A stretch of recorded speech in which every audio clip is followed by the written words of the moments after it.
संत रामपाल जी महाराज एक ऐसे महान संत जिन्होंने अपनी सतभक्ति, तत्व ज्ञान, करुणा और सेवा के बल पर समाज में नई मिसाल कायम की है। संत रामपाल जी महाराज की अगुवाई में उनके सभी सतलोक आश्रमों से समाज कल्याण के अद्भुत कार्यों ने समाज को सुनहरे भविष्य की एक नई उम्मीद दिखाई है। संत रामपाल जी महाराज से नाम दीक्षा लेने के बाद लाखों लोगों की लाइलाज बीमारियां जैसे कैंसर, एड्स आदि ठीक हुई। संत जी के ज्ञान से प्रेरित होकर उनके अनुयायियों ने लाखों यूनिट रक्तदान किया। संत जी ने लाखों बहन बेटियों का दहेज मुक्त विवाह करवाया।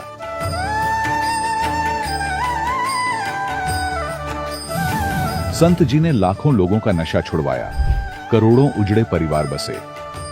संत जी के आश्रमों में समागम के दौरान निःशुल्क नेत्र चिकित्सा, दंत चिकित्सा प्रदान की जाती है। संत रामपाल जी महाराज द्वारा समय समय पर पर्यावरण संरक्षण के उद्देश्य से बड़े स्तर पर वृक्षारोपण किया जाता है। संत जी ने जरूरतमंदों को तत्काल राहत पहुंचाने के लिए एम्बुलेंस सेवा शुरू की।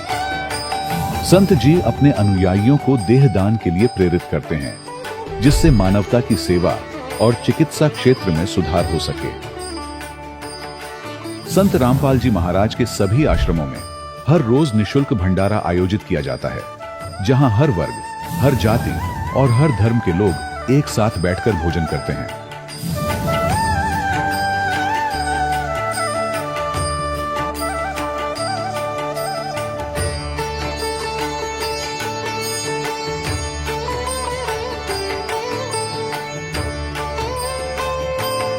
संत रामपाल जी महाराज के आश्रम में हजारों बुजुर्गों को सम्मान और प्यार के साथ जीवन जीने का अवसर मिलता है। उनके खाने, रहने और स्वास्थ्य की पूरी जिम्मेदारी संत रामपाल जी महाराज उठाते हैं। अनाथ बच्चों के लिए संत रामपाल जी महाराज के सभी आश्रम किसी वरदान से कम नहीं।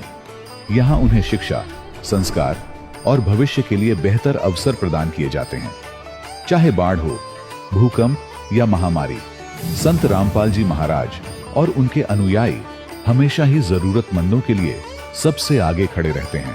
कोविड महामारी के दौरान संत रामपाल जी महाराज के आश्रमों से करोड़ों लोगों के लिए भोजन, दवाइयां और जीवन रक्षक सामग्रियां उपलब्ध कराई गई। चाहे गरीब की मदद हो या किसी शोषित और पीड़ित वर्ग के हक और सम्मान की लड़ाई, संत रामपाल जी महाराज ने हमेशा ही उनकी दबी आवाज को सरकारों तक पहुंचाया है और उन्हें उचित न्याय दिलवाने में अहम भूमिका अदा की है।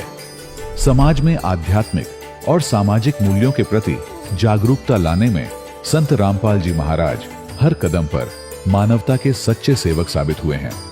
संत रामपाल जी महाराज का जीवन हमें सिखाता है कि सच्ची सेवा वही है जो निस्वार्थ भाव से की जाए। आइए हम भी इस महान सेवा के कार्य में इस महान संत से जुड़ें और संत रामपाल जी महाराज से नाम दीक्षा लेकर अपने जीवन को धन्य बनाएं।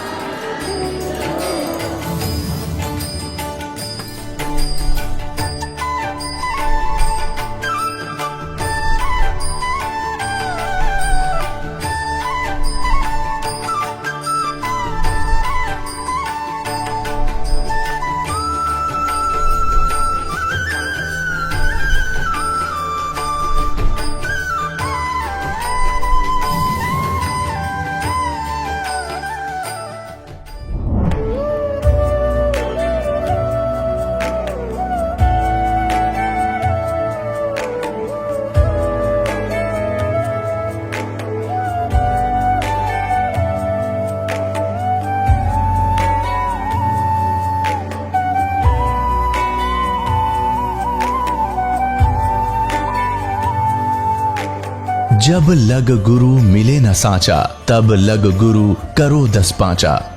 क्या गुरु बदल सकते हैं? क्या गुरु बदलने से पाप लगता है? आध्यात्म के इस मैदान में आखिर सही गुरु कौन है? गीता जी में वर्णित तत्वदर्शी संत कौन है? इन सभी प्रश्नों के उत्तर जानने के लिए अवश्य सुनिए जगत गुरु तत्वदर्शी संत रामपाल जी महाराज के मंगल प्रवचन। सत साहिब दर्शकों, जब मनुष्य बचपन से पूरी श्रद्धा से भक्ति करता आ रहा हो, हर दिन पूजा पाठ करता हो, व्रत उपवास रखता हो, तीर्थ यात्रा और मंत्र जाप करता हो, लेकिन इसके बावजूद भी उसके जीवन में सुख और शांति का अनुभव न हो, तो उसके मन में यह सवाल उठना स्वाभाविक है कि जो मैं भक्ति साधना कर रहा हूं, क्या वो शास्त्रों के अनुकूल भी है? दर्शकों, ऐसी ही कहानी थी उत्तर प्रदेश के रहने वाले सूरज जी की। सूरज जी ने अपने जीवन में अनेकों प्रकार की भक्ति साधनाएं अपनाई। इसके साथ साथ इन्होंने अनेकों प्रकार के मंत्र जाप किए, लेकिन इसके बावजूद भी इन्हें अपने जीवन में सच्चे सुख की कमी हमेशा खलकती रही। लेकिन दर्शकों, आज सूरज जी का कहना है कि जब से मैंने संत रामपाल जी महाराज से नाम दीक्षा ली है, तब से मेरी जिंदगी पूरी तरह बदल गई है। आज मुझे किसी भी प्रकार की कोई कमी नहीं है और आज मैं अपने कर्जे से भी मुक्त हो गया हूं और अब मेरे जीवन में शारीरिक सुख भी है और मानसिक शांति भी। दर्शकों, आखिर संत रामपाल जी महाराज ने सूरज जी को ऐसी कौन सी जड़ी दे दी जिससे इनके सारे कष्ट समाप्त हो गए? आखिर सूरज जी संत रामपाल जी महाराज को भगवान क्यों बता रहे हैं? आखिर इसके पीछे की सच्चाई क्या है? आइए सुनते हैं सूरज जी की कहानी, उन्हीं की जुबानी। सर नमस्कार। सत साहेब। क्या नाम है आपका? सूरज दास। कहाँ से हैं आप? लोनी विकास कुंज, लोनी गाजियाबाद से। संत रामपाल जी महाराज से नाम दीक्षा लेने से पहले आप क्या भक्ति साधनाएं करते थे? सर, ये शंकर जी की भक्ति करा करता था मैं, तो मुझे इसकी खोज रही। जैसे पहले पापा ने कहा कि हनुमान जी की भक्ति, हनुमान जी हैं, भगवान है, हाथ जोड़ लो। शंकर जी हैं, हाथ जोड़ लो। तो सबसे पहले मैं एक ब्रह्मचारी जी हैं हमारे गांव में, उनके पास गया। उन्होंने ओम नमः शिवाय का जाप दिया मुझे। तो ओम नमः शिवाय का जाप करते करते तकरीबन मुझे 4 साल हो गए, लेकिन मुझे उससे कोई फ़ायदा नहीं हुआ। और एक दिन मन में आए कि चल छोड़ बोड़, कुछ नहीं है इसमें, और मैंने अंडा खा लिया और छोड़ दिया वो भक्ति, मैंने नहीं करी। फिर हमारे एक भतीजा धन सतगुरु से जुड़ा हुआ था और वो मुझसे बहुत कहता था, चाचा परमात्मा आए हुए हैं और धन सतगुरु में चलो और वहाँ से नाम दीक्षा ले लो। मैंने कहा भैया मैं नहीं जाता, मैं नहीं मानता इन संतों वंतों को, और ये धन सतगुरु कोई ऐसे हैं ये सब, मैं नहीं जाता कहीं भी। उन्होंने कहा नहीं चलो एक बार चल के तो देखो। और भी दिन आया, फिर मैं एक दिन गया धन सतगुरु में और वहाँ की भीड़ देखी तो मैं अचंभित हो गया। तो मुझे ऐसा लगा मैं अब तक गलत था और इसकी बात नहीं मानी मैं।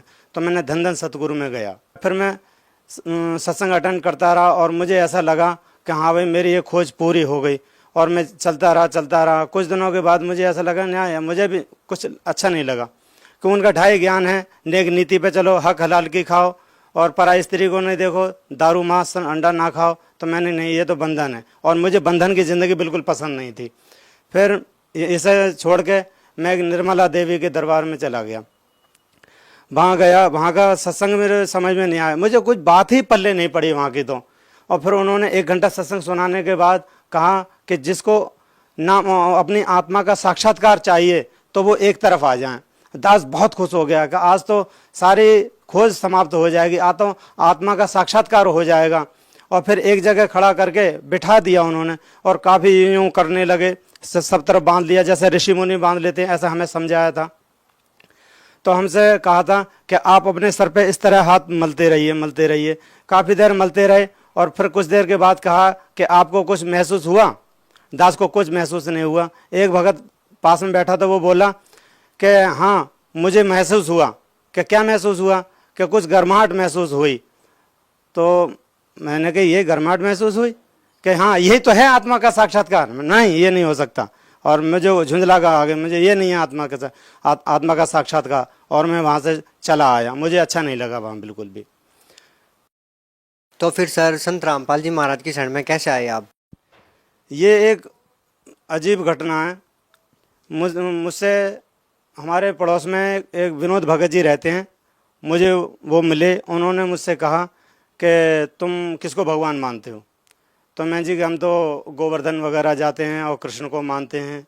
तो कृष्ण के बारे में उन्होंने काल वाल बताया उन्होंने कि कृष्ण तो गीता किसने बोली? कि मैंने कि जी उन्होंने बोली कृष्ण ने, कि कृष्ण तो भगवान है ही नहीं, वो तो काल है। तो दिमाग को झटका लगा और मैं चला आया, उन्होंने मुझे ज्ञान गंगा दी कि सूरज भगत जी, यानी कि आप इसे पढ़ो, इसे पढ़ के देखो ये कह क्या रही है। तो मैं उसे ज्ञान गंगा को ले आया। मैंने ये गंगा भगत जी को, लो जी मैं पुस्तक फ्री में दे रहा हूँ, तब भी नहीं पढ़ना चाह रहे हैं। मैं ले आया और उसमें छोटे छोटे अक्षर थे, दास पढ़ नहीं सकता था उस पुस्तक को, मेरे सर में दर्द होता था। तो मैंने ला कर 1 हफ्ते रख दी उसे, और 1 हफ्ते के बाद पुनः वापस कर दी मैंने, और मैंने कह दिया जी मैंने पढ़ ली वो पुस्तक। फिर कुछ दिनों के बाद पता चलता क्या है कि मेरे भाई ने नाम दीक्षा ले ली संत रामपाल जी महाराज जी से। मैं सुनते ही दंग रह गया कि मेरे भाई और उन्होंने नाम दीक्षा ले ली, सत्संग ले लिया। जबकि मैं उनसे ये कहता था, जब मैं धन्य सतगुरु में था तो मैं उनसे कहता था, भाई धन्य सतगुरु से नाम ले लो, और ये सब को झंझट आपको करना ही नहीं है, पूजा करना नहीं है, और आप वहाँ से नाम दीक्षा ले लो।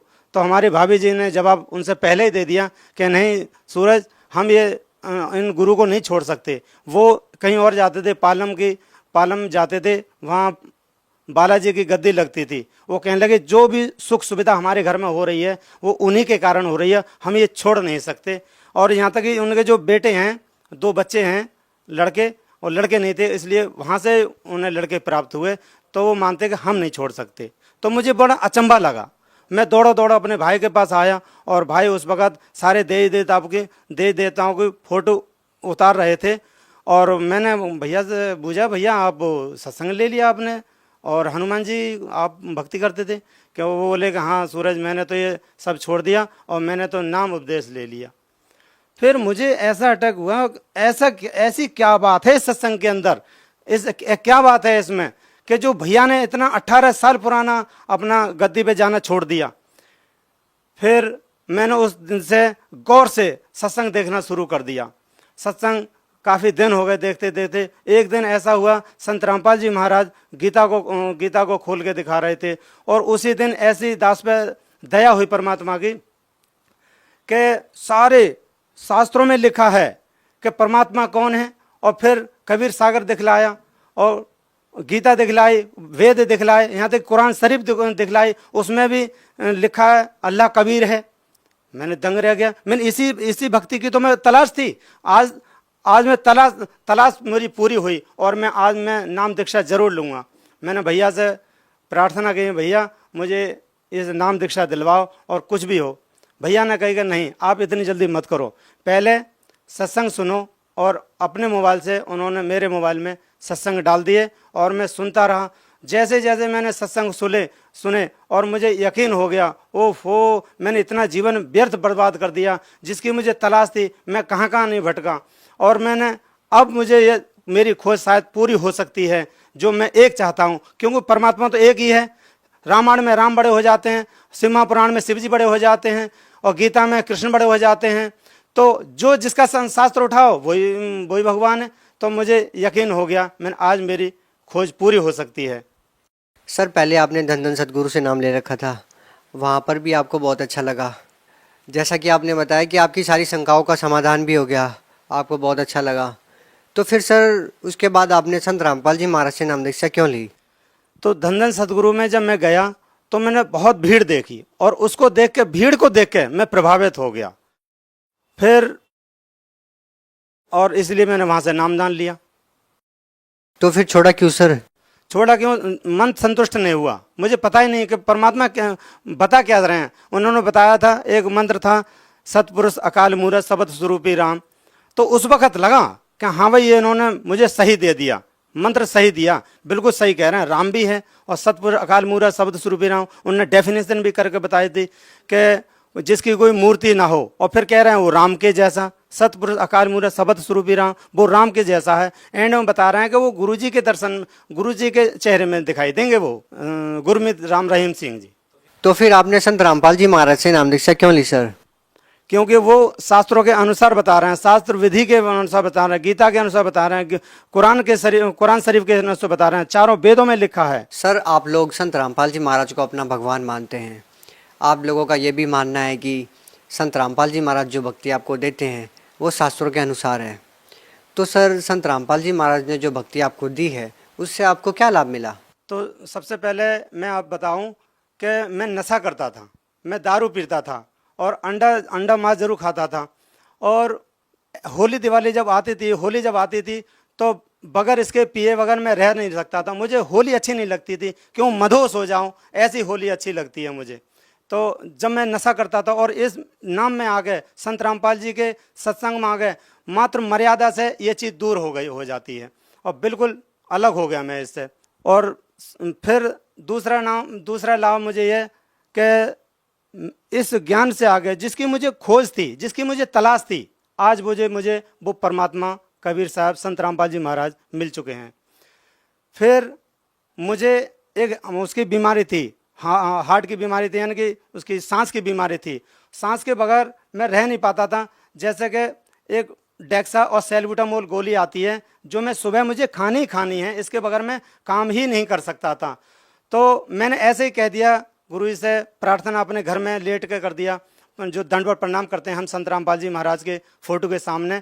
तो मैंने, हे परमात्मा, हे गुरुदेव, आप तो बड़े बड़े काम कर देते हैं, बड़े बड़े चमत्कार करते हैं, दास की ये जरा सी सांस सही नहीं कर सकते। और परमात्मा ने फिर ऐसी दया बख्शी, मुझे पता ही नहीं चली। अगले दिन मैं गोली खाना भूल गया और मैंने देखा कि मैं सारे दिन स्वस्थ रहा। और फिर वो दिन है और आज का दिन है, मैंने सर कोई गोली नहीं खाई इसके लिए। और हमारे घर में भूत की परेशानी ज़्यादा थी। जो हमने नाम दीक्षा ली तो मेरी लड़की पे एक भूत, यानी सारे दिन रोती थी। और आप जानते हो सर कि बच्चा अगर घर में रो रहा हो तो सबको बेचैनी छा जाती है। और हमारी भगत मती को ज़्यादा टेंशन हो गई कि लो अच्छा नाम लिया ये और परेशानी हो गई। तो मैं संत रामपाल जी महाराज के यहाँ सत्संग गया, बरवाला गया, तो दास का नंबर जैसा आया तो मैंने कहा था, गुरुजी दास आपकी बच्ची भूत से बहुत परेशान है और सारी रात रोती रहती है और तड़फती रहती है। तो संत रामपाल जी महाराज ने अपने हाथ से एक अमृत जल की बोतल दी और ला के मैंने उसे बच्ची को पिलाया और बिल्कुल स्वस्थ है। और भी बहुत लाभ हैं। और मेरे फादर जो थे वो एक्सपायर हो गए, उसके बाद मेरा नाम खंडित हो जाता है। मुझे इतना गहराई से नहीं लिया था, तब भी ऐसे ही चल रहा था। तो मेरे पापा एक्सपायर हुए थे, जब मैंने जो अर्थी पे ले जाते हैं तो वो गोला खा लिया, जबकि वो नाम से अलग था, ये नाम मैं नहीं खाना था, मैंने वो खा लिया तो उसका मेरा नाम खंडित हो गया। फिर कुछ दिनों के बाद पता चलता है कि दास की एक आंख तो पहले से ही खराब है, एक से मुझे एक ही से दिखता है। तो वो आंख और ये दास जूस का काम करता है।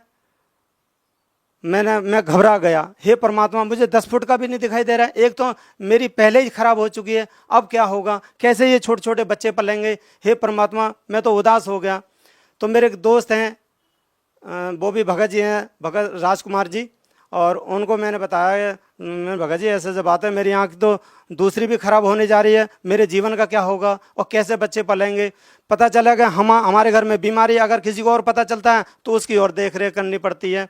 तो उन्होंने कहा था कि आप आश्रम बात करिए आपने।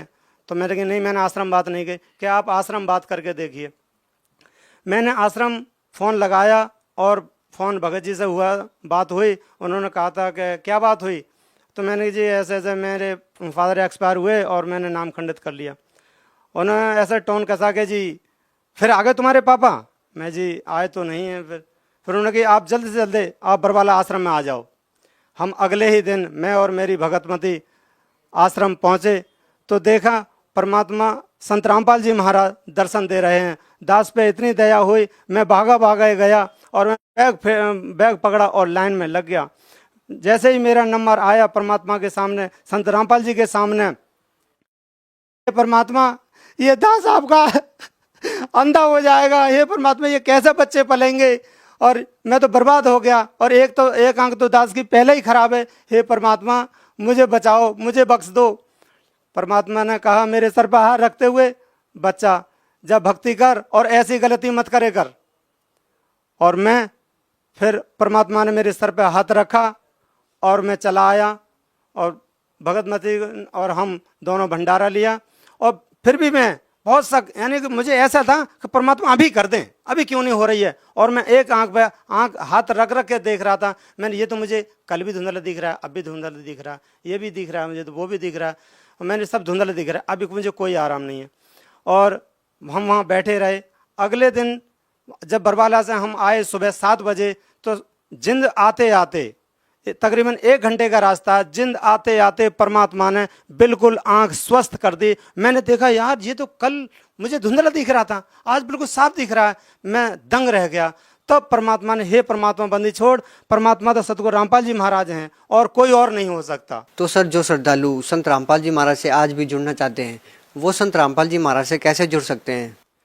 सर उनके लिए बहुत अच्छा रास्ता है कि चैनल पे सत्संग आता है, वो सत्संग सुनिए और उसके नीचे एक पट्टी आती है, उसमें सारे फ़ोन नंबर, एड्रेस लिखा हुआ है, और वो फ़ोन नंबर पे फ़ोन करिए और निकटतम के जो पास में जो नाम दीक्षा दी जा रही है वहाँ आप संपर्क कर सकते। अवश्य देखें, अवश्य सुनें। सर बहुत बहुत धन्यवाद। सत साहिब। दर्शकों, अभी आपने सुने संत रामपाल जी महाराज से दीक्षा प्राप्त करके सुखी हुए भक्त के अनुभव। अब देखिए जगत गुरु तत्वदर्शी संत रामपाल जी महाराज के मंगल प्रवचन। रीति रिवाज खत्म करो जो यहाँ बेतुकी बना रखी है। एक लड़की का विवाह कर दिया, फिर उसको हमने बोझ न्यू मान लिया कि पहले तो यहाँ खर्चा गणा करें, लोग दिखावा करना पड़ा, देखम देखा। विवाह के अंदर गहने देने पड़े, कपड़े 40 अगलियां के 20 पछलियां के, वे मतलब वो इधर उधर ठाए फिरते रहते। फिर कोई त्योहार आता है या कोई लड़की का लड़का हो गया, एक ब्याह और शुरू हो गया आजकल, नो के वो पी लिया और फिर वो कुआ पूजना चाहिए, भगवान पूजे वो कुएं ने, कोई बात हुई है। तो इस तरह के जो सूचक बात आदि हैं, ये बेमतलब की परंपराएं हैं, ये खत्म करनी पड़ेंगी। भगत ने जगत की तरफ देखना नहीं चाहिए। अगर जगत की तरफ भगत देखेगा तो सफर पर चल नहीं सकेगा। और परमात्मा कहते हैं कुल करने के कारण ये हंसा गया बिगो, और फिर यू कुल के कर लेगा जब तू 4 पाया का हो। आज तो इस कुल के रिवाजों को देखकर भक्ति से दूर हो गया लोक लाज में आके, तो फिर परमात्मा कहते हैं यो कुल, ये तेरा जो खानदान है, जो तेरे मोहल्ले के लोग हैं, गांव के, ये फिर तुझे कैसे बचा देंगे जब तू 4 पाया का गधा बन के खड़ा हो गया, बैल बन के खड़ा हो जाएगा। तो यहाँ परमात्मा कहते हैं कुल करनी के कारण, कुल की परंपराओं के कारण हंसा गया बिगो, ये भक्त डगमग हो गया और छोड़ गया मार्ग को, तो तब कुल यू के कर लेगा जब तू 4 पाया का हो। तो इन सब बातों को याद करके हमने जगत को नहीं देखना, भगत ने भगत को ही देखना होता है और परमात्मा के नियम का पालन करके आगे बढ़ना। अब क्या बताते हैं, तो जग बैस्त सभी तय देखे राजपाट के रसिया, और 3 लोक से भी तरपत नाही यो मन भोगी खसिया। अब इस मन की ऐसी गंदी वृत्ति है। हमारे गांव का एक बहुत पुराने समय में एक्सीन बन गया, कार्यकारी अधिकारी इंजीनियर सिविल के अंदर, उसने 3 कोठी बना दी, अच्छा धन दान था, 2 लड़के थे, उसकी दुर्घटना होगी, दुर्घटना पैरालाइज होकर मरा। 3 कोठी बेटे 2, अब उस एक कोठी का ऊपर उन बेटियां का झगड़ा हो गया, एक तो उनकी थी, एक पर हो गया, एक ने उसका गोली मार दी, तो हो गया ना से खड़े, चाट ले उसको उठे ने, और आप गधा बने रहेगा कि तो यहाँ परमात्मा कहते हैं दो जग भैस्त सभी तय देखे, नरक भी जा लिया, स्वर्ग में देवता भी बन लिया, यहाँ का राजा भी बन गया, राजपाट के रसिया, और 3 लोक से भी तरपत नाही ये मन भोगी खसिया। कोई एक सरपंच बन जाता है गांव का, तो उसकी नीयत ये रहती है कि चेयरमैन बनूं जब बात बने। अब चेयरमैन बन जाता है तो उसकी नीयत ये है कि अगली बार में एमएलए की टिकट मिले। एमएलए बनने के बाद भी संतुष्टि नहीं होती, ये बट नेचुरल है, वो चाहे को मिनिस्टर पोस्ट मिले, मंत्री पद मिले, जबकि मैं जी आवे। मंत्री बनने के बाद भी संतुष्टि नहीं है कि फिर भी प्राचीन हूं और मुख्यमंत्री बनूं तो बात बने। मुख्यमंत्री बनने के बाद फिर तगड़मबाजी शुरू होती है, प्रधानमंत्री बनूं जब जय जयकार हो, प्रधानमंत्री का नंबर आवे इतने भाई की टिकट कट जा, फिर गद अपने आप आवेगी तो कुमार के बोरे तले। तो परमात्मा कहते हैं ये ज्ञान समझ में होगा सतगुरु की शरणों में। जैसे परमात्मा बार बार हमें कितने भाव से समझाते हैं, हमारे को कितने प्रकार से समझाते हैं। मन ने की कर ले 2 दिन का मेहमान, मन ने की कर ले 2 दिन का मेहमान। फिर क्या बताते हैं, आखिर तुझको कौन कहेगा गुरु बिन आत्म ज्ञान, मन ने की कर ले 2 दिन का मेहमान। क्या कहते हैं कि ठीक है तो मनुष्य जीवन में कहीं भी जाएगा, रिश्तेदारी में जाएगा, कोई बड़े छोटे अच्छे नेक व्यक्ति से मिलेगा, आपको वो संसारिक जीवन की तो ट्रेनिंग दे सकते हैं, धन जोड़न की भी दे सकते हैं, लेकिन गुरु के बिना तुझे आत्मज्ञान नहीं मिलेगा। तो क्या बताते हैं, आखिर तुझको कौन कहेगा गुरु बिना आत्मज्ञान, कि आत्मज्ञान और परमात्म ज्ञान ये 2 ज्ञान होते हैं। आत्मज्ञान तो ये है कि हम कौन हैं, कहां से आए हैं, हमारा उद्देश्य क्या है, ये मृत्यु और जन्म हो रहा है। और परमात्म ज्ञान वो है जो परम पिता कौन है, जिसकी साधना से पूर्ण मोक्ष हो, वो कौन है, तो वो बताया जा रहा है। तो यहाँ क्या बताते हैं कि 3 लोक से तिरपतना ही ये मन भोगी खसिया, इस मन की इतनी गंदी वृत्ति है, इसकी कोई संतुष्टि नहीं, इस ज्ञान से संतुष्टि होगी। कहते हैं सतगुरु मिले तो इच्छा मिटे पद मिल पदे समाना, और चल हंसा उस लोक पठाऊं जो आज अमर स्थान। अब देखो ये है सूक्ष्म वेद, और सूक्ष्म वेद के जो गूढ़ शब्द हैं वो उस वेद से भी अधिक हैं जो हम वेद माना करते 4 वेद। इसमें क्या लिखा है कि सतगुरु मिले तो इच्छा मिटे, सतगुरु मिलेंगे तो सब ऐसा ज्ञान सुनाएंगे यहाँ की सब इच्छाएं समाप्त हो जाएंगी। और पद मिल पदे समाना, पद के 2 अर्थ हैं यहाँ पर, पद मिल पदे समाना। पद माने पद्धति, भक्ति की विधि सही मिलेगी तो उस पद मिल पदे समाना, कौन से पद को प्राप्त करेंगे? गीता अध्याय नंबर 15 के श्लोक नंबर 4 में वर्णित है कि तत्वदर्शी संत की प्राप्ति के पश्चात तत्व ज्ञान के आधार से जानकर उसके पश्चात परमेश्वर के उस परम पद की खोज करनी चाहिए, जहां जाने के बाद साधक फिर लौटकर कभी संसार में नहीं आता। अब यहाँ परमात्मा का सूक्ष्म वेद में वही बता रहे हैं, गरीबदास साहिब जी बता रहे हैं कि सतगुरु मिले तो इच्छा मिटे पद मिल पदे समाना। पद माने पद्धति, सही श्रेष्ठ भक्ति विधि मिलने से उस पद में समावांगे, वहां पहुंच जाएंगे जहां जाने के बाद साधक लौटकर फिर नहीं आते। पद मिल पदे समाना और चल हंसा उस लोक पठाऊं, हे प्यारी आत्मा चल तुझे वहां भेज दूं जो आदि अमर अस्थाना।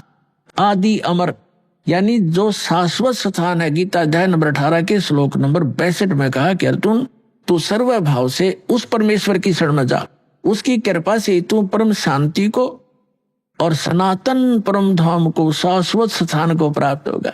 तो यहाँ वही बता रहे हैं कि हम जो विधि बता रहे इससे वो मिलेगा तुम्हें। और गीता ज्ञानदाता ने तो बता दिया है कि वो तत्वदर्शी संत बताएंगे, तो वो तत्वदर्शी संत वर्तमान में ये दास भेज रखे उस परम पिता ने आप पुण्यात्माओं के लिए, ये सत्कर मान लेना।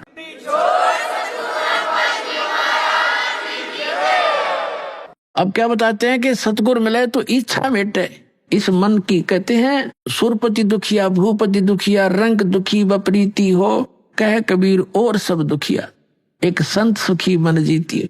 अब संत मन जीती बना रहा है दास आपको, ये इच्छाएं हटेंगी, मन की वृत्ति चेंज होगी।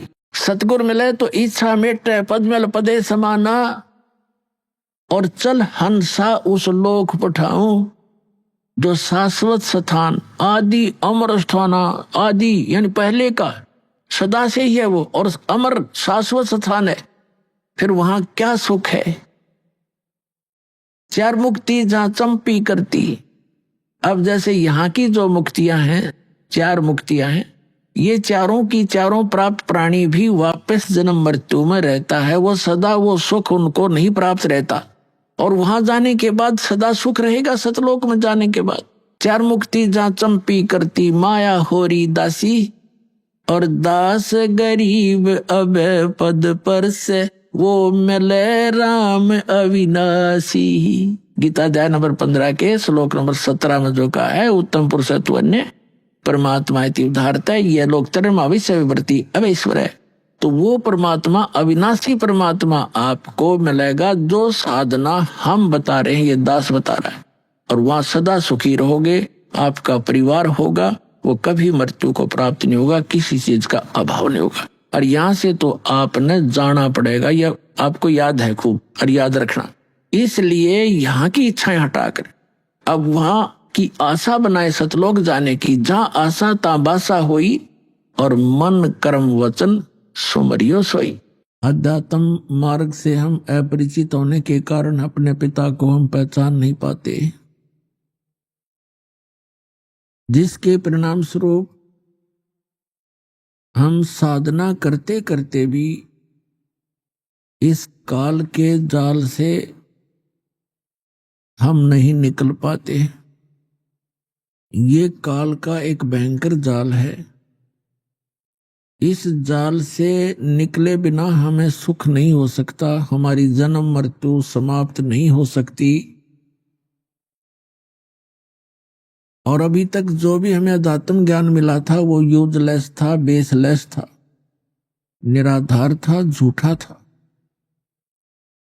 जितने भी संत ऋषि महर्षि जो सतयुग से लेकर आज तक रहे हैं, इन सभी ने परमात्मा को निराकार बताया है। और जैसे स्वर्गलोक, ब्रह्मलोक, ये स्थान भी उन्होंने बताया हमारे को।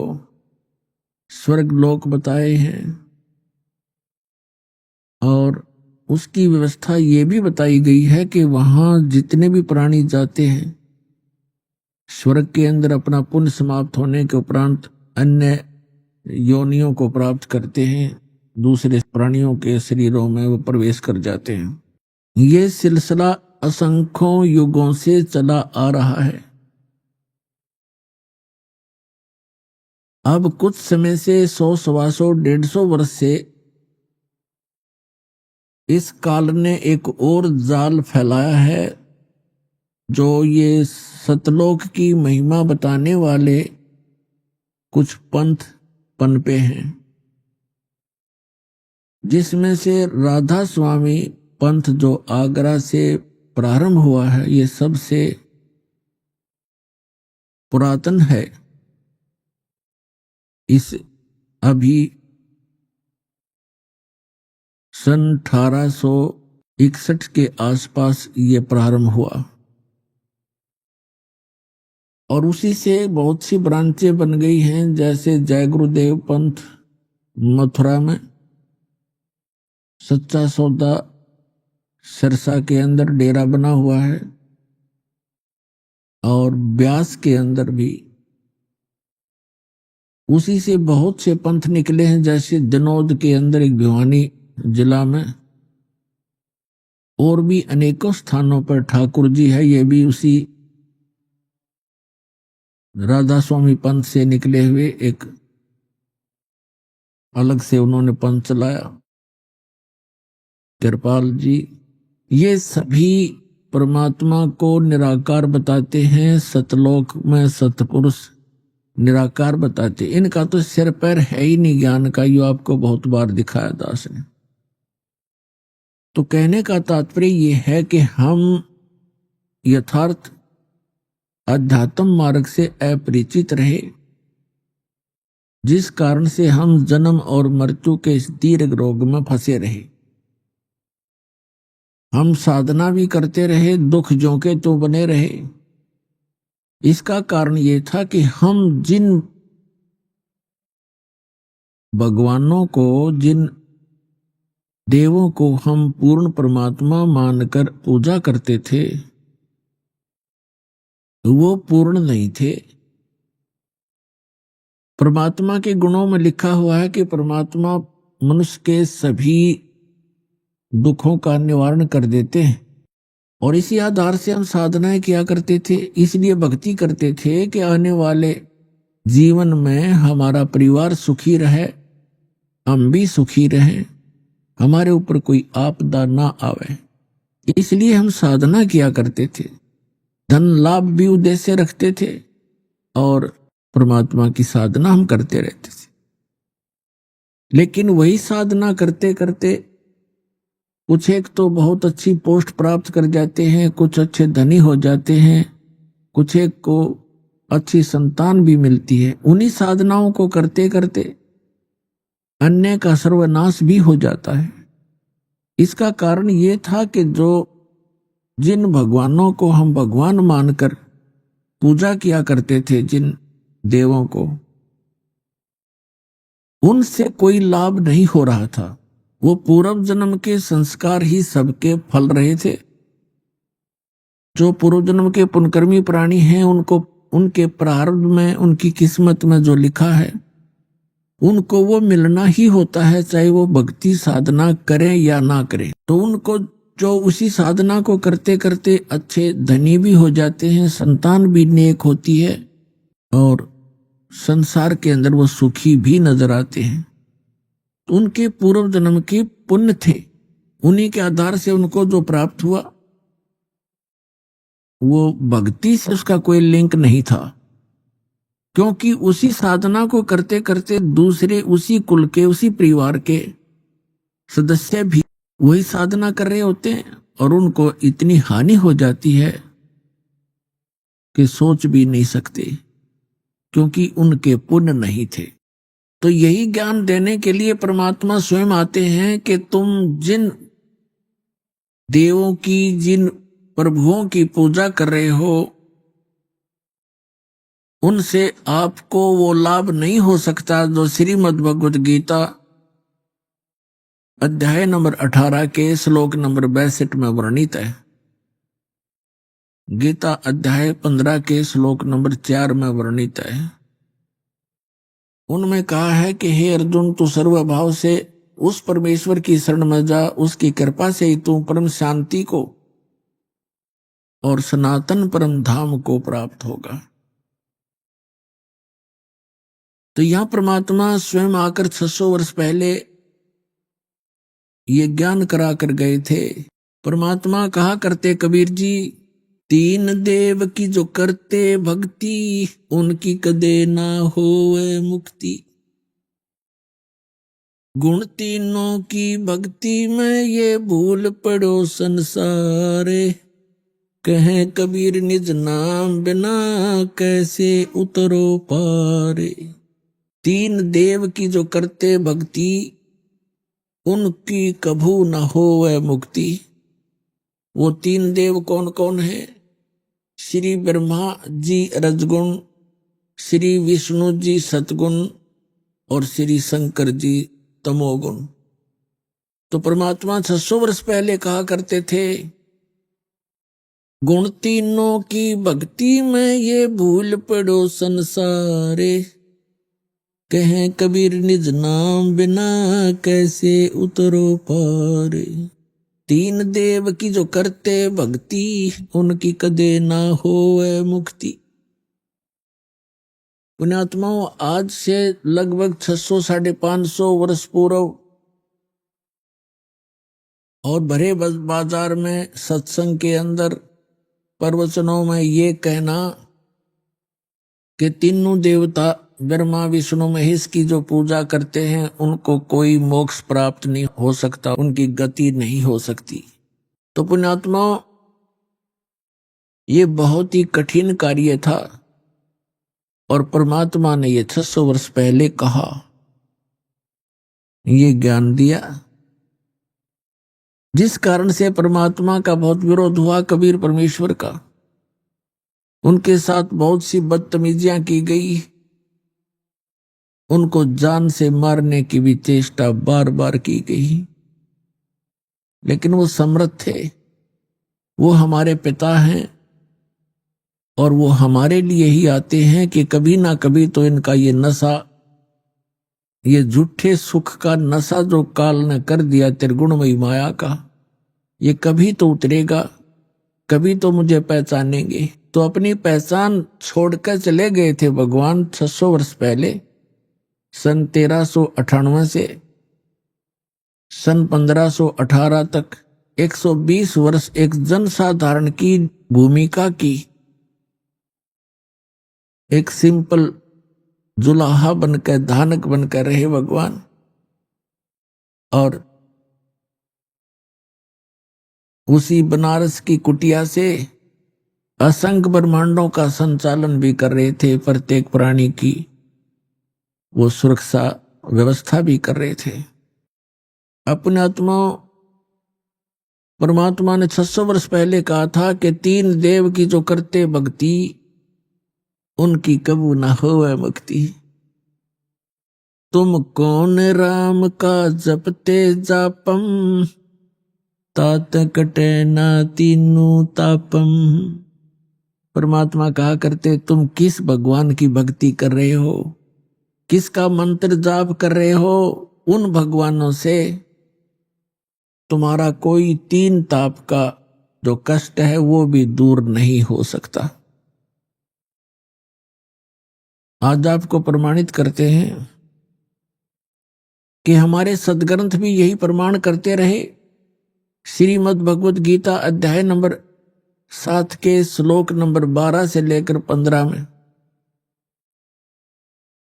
ये स्पष्ट किया है कि 3 देव श्री ब्रह्मा जी रजगुण, श्री विष्णु जी सतगुण और श्री शिव जी तमगुण की जो साधना भक्ति करते हैं उनको कोई लाभ नहीं होता।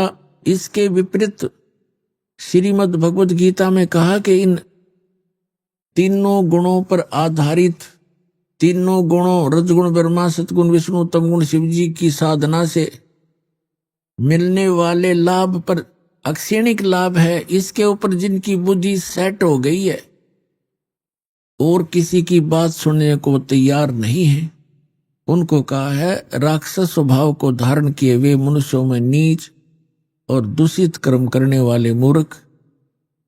गीता ज्ञानदाता कहता मेरी भक्ति भी नहीं करते। अपने आत्माओं अध्यात्म मार्ग से हम दूर घने हो गए और अज्ञान हमने ज्यादा ग्रहण कर रखा है। इसलिए प्रथम बार ये वचन कोई सुनता है तो उसको बहुत ज्यादा दुख होता है, मचल जाती है आत्मा, क्योंकि हम श्री विष्णु श्री शंकर जी इनके रंग में बहुत ज्यादा रंगे हुए हैं। और जब सच्चाई सुनते हैं एक बार कड़वी अवश्य लगती है, लेकिन कुछ दिनों के बाद वो मीठी हो जाती, क्योंकि उस अज्ञान से हमारी आत्मा में निर्मलता समाप्त हुई। और जब सच्चाई प्रारंभ होती है तो आत्मा एकदम उसके विपरीत सोचती है, सटराई करती है। लेकिन सच्चाई के अंदर इतना दम होता है वो अपना स्थान बनाकर ही रहती है। जब दास ने यह सत्संग शुरू किए इतना विरोध हुआ। एक बार तो ऐसा लगा कि परमात्मा आपका ज्ञान आपके बच्चों तक कैसे पहुंच पाएगा। कदम कदम पर विरोध हो रहा है।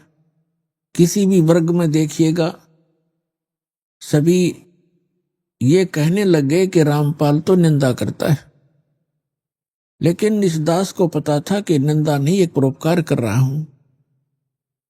जैसे सदग्रंथों को आपके रूबरू कर रहा हूं और जिन भी ऋषि महर्षि आचार्यों शंकराचार्यों या किसी संत मंडलेश्वर ने जो भी ज्ञान उन्हीं संतों को आधार मानकर बताया है उसके अनुभव को और वेदों और गीता और पुराणों से तुलना कर देता हूं। मेरा सिर्फ इतना सा काम है कि हमारे सदग्रंथ सत्य है, इसके विरुद्ध जो जिसका ज्ञान है वो असत्य है, शास्त्र विधि त्याग कर मनमाना आचरण है, वो यूजलेस है, व्यर्थ। इसको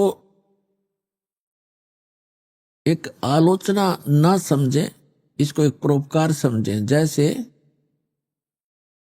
ये कई शरारती व्यक्ति कुछ असामाजिक तत्व नकली नोट छाप देते हैं 500 और 1000 रुपए के। जब सरकार को पता चलता है तो वो क्या करते हैं, ओरिजिनल और डुप्लीकेट दोनों साथ साथ दिखाते हैं समाचार पत्रों में, मीडिया और इलेक्ट्रॉनिक मीडिया टीवी चैनलों पर। और वो बताते हैं कि देखो ओरिजिनल में ये वस्तु है और डुप्लीकेट ये ऐसा है, इसमें ये नहीं है, ये त्रुटि है। तो कोई ये कहे कि सरकार आलोचना कर रही है दूसरों के नोटों को, तो जची नहीं बात। ठीक इसी प्रकार वो सरकार एक बहुत बड़ी परोपकार कर रही है, नहीं तो लाखों लोग लुट जाते। तो यही उद्देश्य दास का है कि आपके ओरिजिनल और डुप्लीकेट ज्ञान को दोनों को रूबरू कर रहा हूं, और इससे आपको पहचान होएगी सत्य और असत्य की, आपका जीवन नाश होने से बच जाएगा। तो इसका परिणाम अब अच्छा निकल रहा है।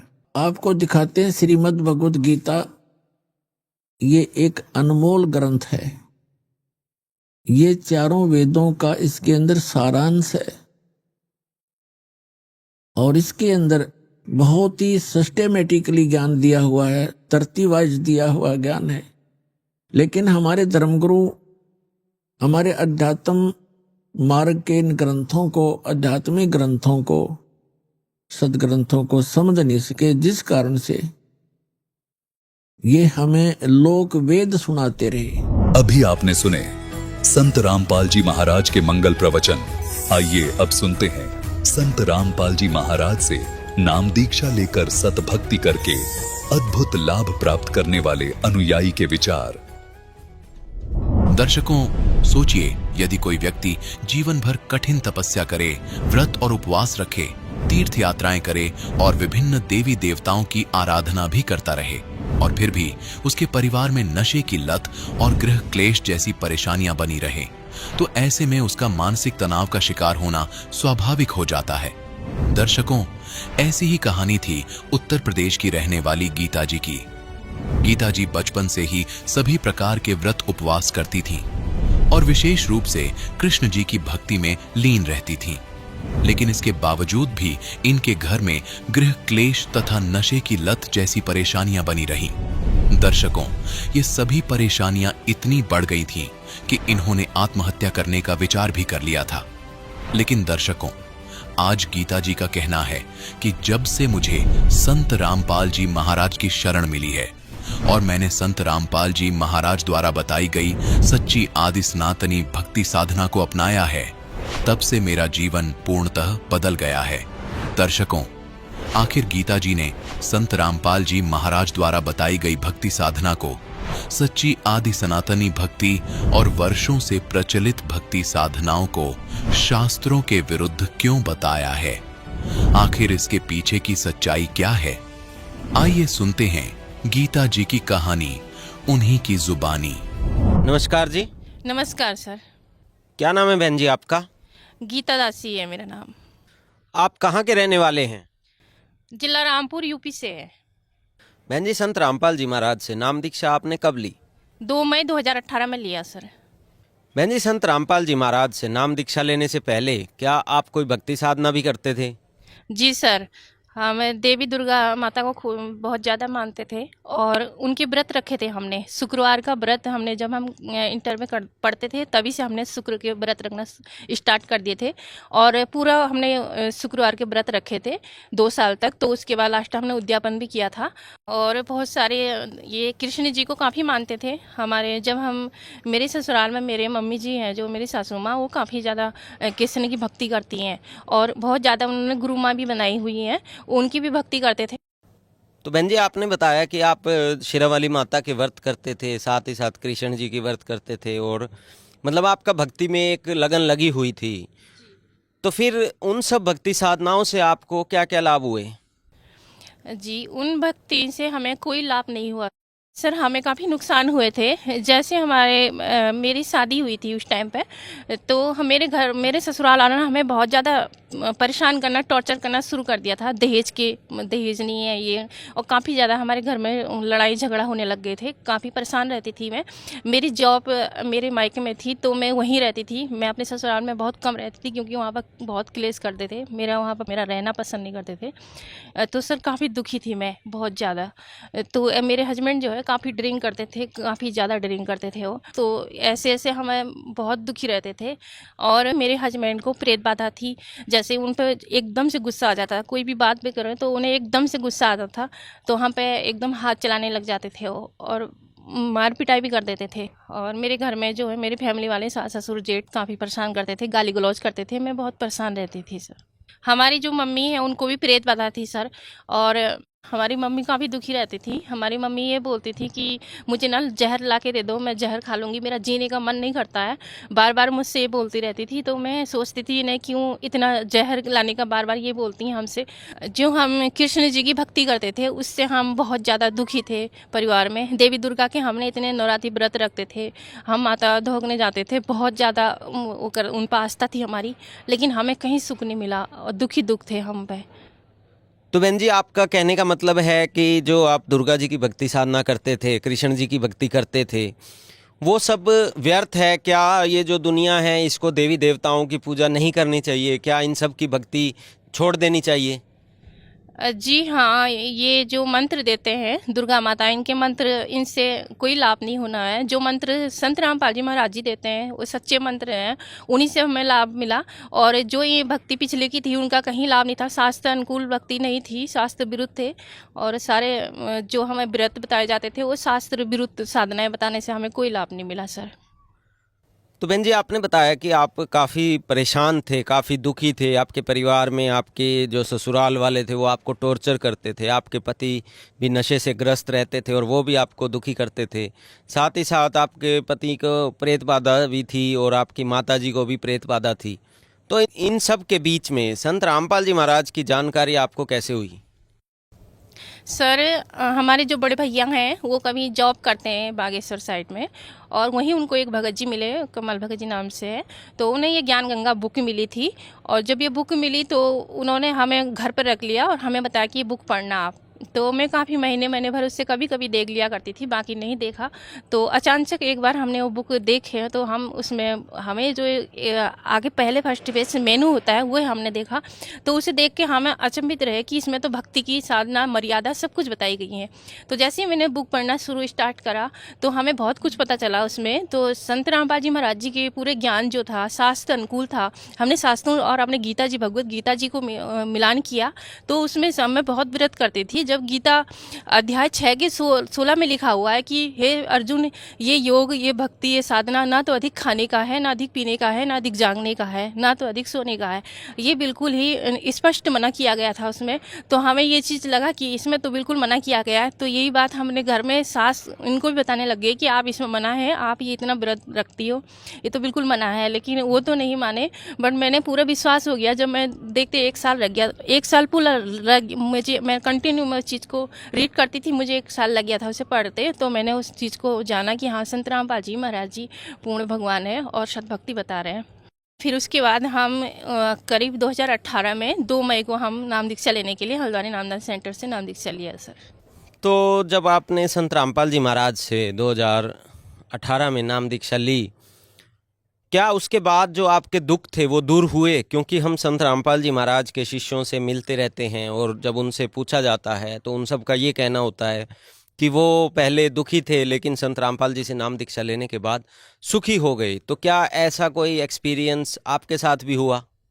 हाँ जी सर, जब पहले जो ज़िंदगी थी हमारी नरक थी, वो संत रामपाल जी महाराज जी के शरण में आने से मेरे पति पे जो प्रेत बाधा थी वो समाप्त हो गई है। हमारे घर में जो गृह क्लेश होता था वो भी समाप्त हो गया, और जो मेरे मम्मी जी पे बहुत प्रेत बाधा थी वो भी समाप्त हो गई। मेरे पापा जी जो है मायके में, उन बीड़ी ये नशा करते थे बहुत ज़्यादा, तो वो भी समाप्त हो गया। वो आज भक्ति कर रहे हैं सद्भक्ति परमात्मा की, और सभी पूरा परिवार हमारा भक्ति पे लगा हुआ है। मेरे हस्बैंड जो काफ़ी ज़्यादा ड्रिंक करते थे, वो जब कंपनी में जाते थे यहाँ से कंटिन्यू शाम के टाइम पे वो ड्रिंक किया करते थे। जब घर आते थे वो पूरा ड्रिंक से ऐसे हुए थे। तो मेरे ससुर ये बोलते थे कि इन्हें गोली खिलाया करो, ड्रिंक छुड़ाने वाली गोलियां ला के दे दी हमें। हमने 1 शाम 2 शाम उनको गोलियां खिलाई। तो जब हमने गोलियां खिलाई सर, उनको वो ड्रिंक से उनको उल्टी आने लग गई। तो हम काफ़ी डर गए। तो उन्होंने कहा आप हमें गोलियां खिला रही हो। तो हमने ये नहीं बोला कि हमारे पापा लाए थे आपके पापा, नहीं तो लड़ाई हो जाती।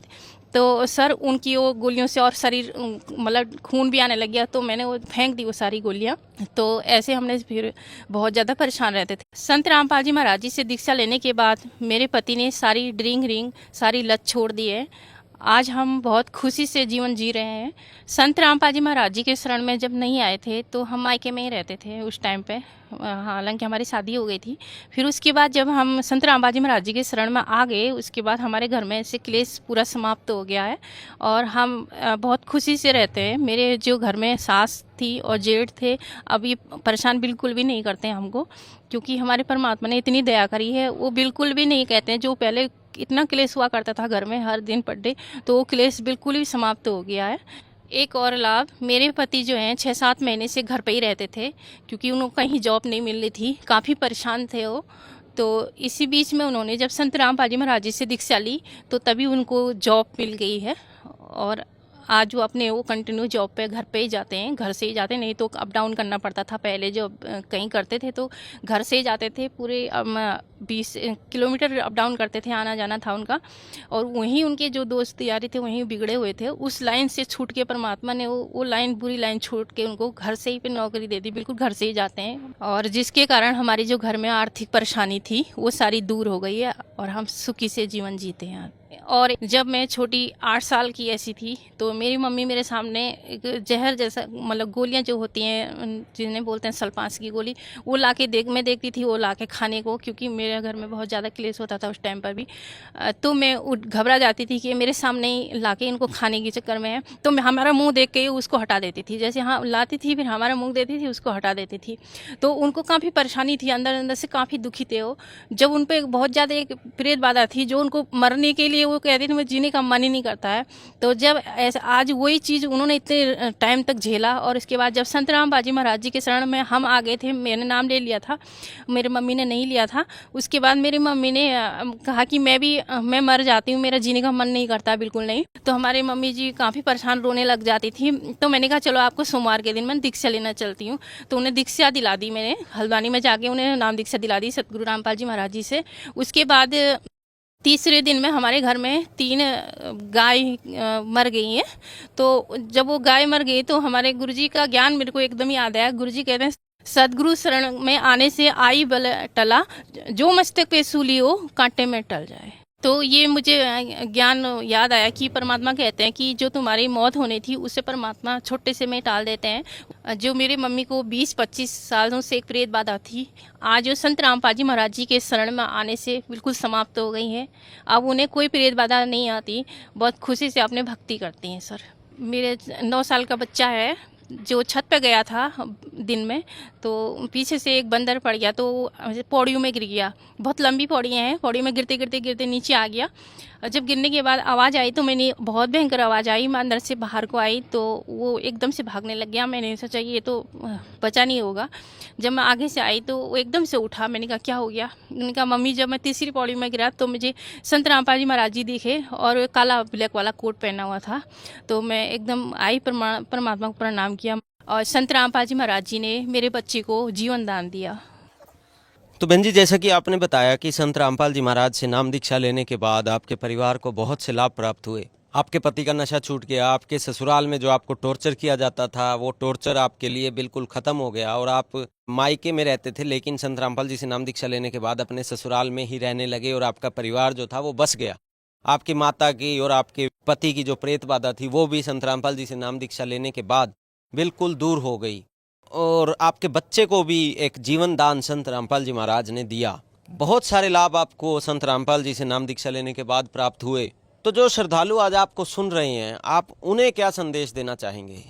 मेरी उनसे प्रार्थना है, संत रामपाल जी महाराज जी के शरण में आएँ और उनसे नाम उपदेश लें और अपना कल्याण करवाएं।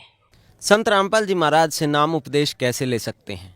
संत रामपाल जी महाराज जी के बहुत सारे चैनलों पर सत्संग चल रहे हैं और उन पे नंबर डिस्प्ले हो रहे हैं नीचे से पीली पेज पे, तो आप वहाँ से कांटेक्ट करके उनसे नाम दीक्षा ले सकते हैं। धन्यवाद जी। धन्यवाद सर।